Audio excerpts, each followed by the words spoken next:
Isa siya sa mga follower namin ng mga amo ko. Palagi daw siya nanonood sa mga video namin. At aabangan daw niya ang video ko tungkol sa charity event na ito.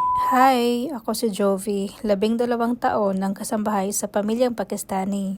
Paalis na sana kami papuntang simbahan pero biglang dumating itong kaibigan ng mga amo ko na isang media personality. Gusto niyang mapanayam ang mga amo ko at sinabihan nga ako ng amo kong lalaki dito na tatayo din ako kasama nila. Pagkatapos magbigay ng mensahe ang amo kong lalaki at saka yung amo kong babae, biglang inabot sa akin yung microphone at sinabihan ako, say something. Apatay. Basta tawang-tawa ako sa last na sinabi ko. Sabi ko, that's all. Thank you. O, diba? What?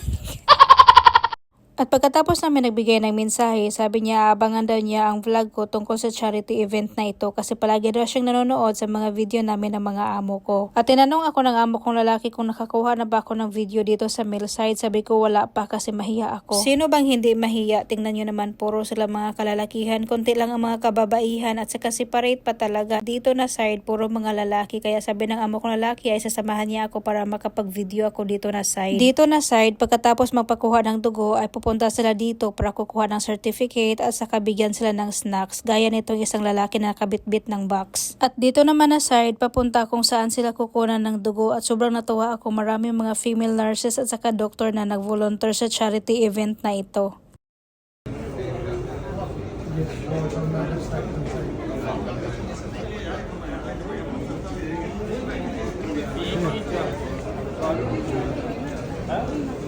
अच्छा नहीं यहाँ पर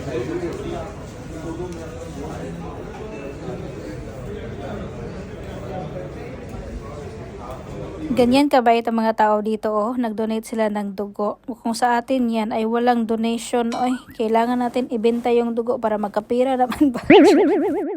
Habang nag-ikot ako dito, yung amo kong lalaki naghintay lang sa akin at saka ayan, pabalik na kami at meron kami nakita dito ng mga dates, mayroong mga juice at saka may tubig. Libre yan lahat kaya pwede ka dyan kukuha kung ilan ang gusto mo. Kung gusto mong isulod na lang sa bulsa ay isulod mo yan. Libre yan.